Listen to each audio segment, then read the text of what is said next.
2010, Agui Foundation a commencé un peu seul, avec des petits salons de coiffure où elle prenait des gens.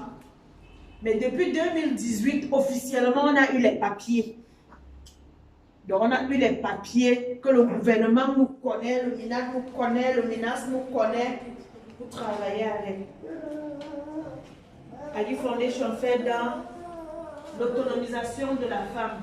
Vous pouvez observer que Clotilde est en train, pendant qu'on travaille, elle continue, elle nous écoute, mais ses mains sont en train de travailler, elle est en train de créer un sac. On a les sacs que Clotilde a fait. Par exemple, ce sac, c'est Clotilde qui l'a fait. On a cet éventail qui a été fait dans nos ateliers. C'est pour montrer un peu que notre autonomisation de la femme, on dit, n'est pas de bouche. Mais on travaille pour que la femme puisse se sentir à l'aise, être financièrement indépendante, être capable de créer de l'impact, créer de l'emploi autour d'elle. Je prends juste un exemple. Quand Clotilde fait ses sacs, par exemple, ça lui permet de pouvoir se nourrir à la maison. Ça lui permet, quand on achète, d'avoir aussi le fonds de commerce pour ce sac. La même chose quand Bibi faisait les gâteaux avant la Covid. C'est pour cela qu'aujourd'hui, on va parler de la vie avec la Covid. Et je ne vais pas me reposer la parole, je vais laisser la place à Vanessa pour nous parler d'abord de notre programme de la journée. Merci.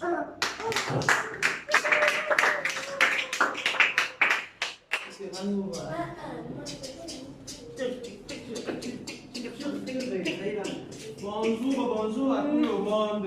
Bonjour. Ok, le programme de la journée, ici, là, c'est un peu freestyle. Mais ça ne veut pas dire qu'on ne va rien apprendre. Avant de donner le programme de la journée, j'aimerais un peu appuyer sur deux ODD. Elle a mentionné, mais je vais appuyer dessus. Quality Education. Quand on parle de Quality Education, on parle du formel et de l'informel. Et Agui Foundation fait dans les deux.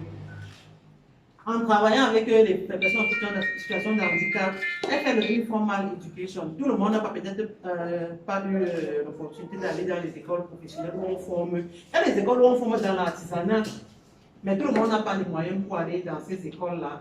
Donc, Agui Foundation est comme une école de genre où on vous forme dans l'artisanat et dans l'informel. Dans le formel, vous savez qu'elle travaille avec les élèves dans les écoles aussi, où elle donne l'éducation complète à la sexualité, qui est un peu plus formel. Donc, juste pour dire que dans Agui Foundation, c'est vraiment quality education. Parlant de Reduce Inequalities, Agui Foundation est une ONG qui est vraiment inclusive parce qu'elle prend tout le monde. Il y a les autres ONG où tu vas rarement voir parmi le personnel, parmi les volontaires, ou parmi les membres des personnes en situation de handicap, tu ne vas pas voir une seule. Ils vont te dire qu'ils défendent les inégalités, mais tu ne vas pas voir cette inclusivité-là. Elle met même les personnes en situation de handicap comme priorité. Donc, c'est juste pour appuyer là-dessus. Parlant du programme d'aujourd'hui, il y aura une présentation. Elle a déjà fait la présentation sur Agui Foundation.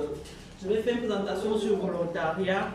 Et après, on aura une séance make-up. Qui est le make-up?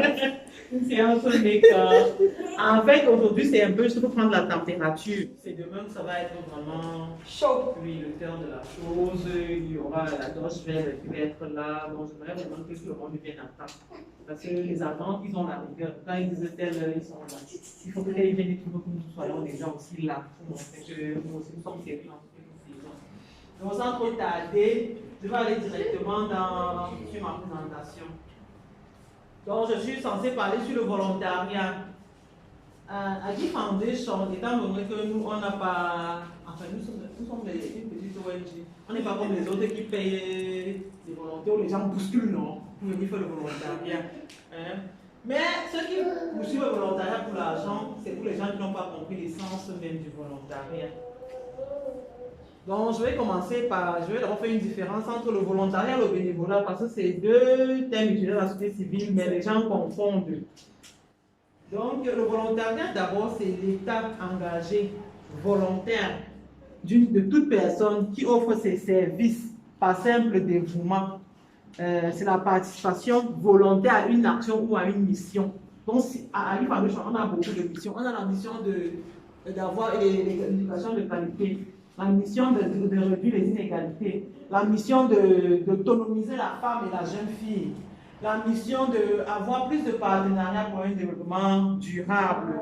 Oui, donc du coup, on travaille avec les volontaires qui ont cette même mission-là, qui ont cette même vision-là. Parce qu'avant de s'engager avec une ONG, tu dois connaître ses missions et ses visions. De telle sorte que quand tu t'engages, tu sais que tu dois t'aligner à la vision et à la mission de cette organisation. Ne viens pas en balade. Le volontaire, ce n'est pas pour venir se balader. Il y a quelque chose à changer et c'est ça que tu viens changer. Tu ne viens pas parce que tu veux qu'on dise aussi que tel est volontaire là-bas, tel est volontaire là-bas. Non.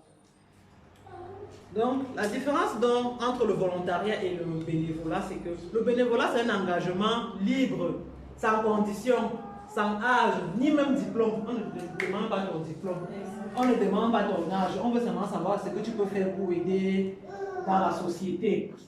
Le volontariat est un engagement contractuel et exclusif. Ça veut dire que tu es soumis à un contrat, sachant que le contrat peut être verbal comme écrit.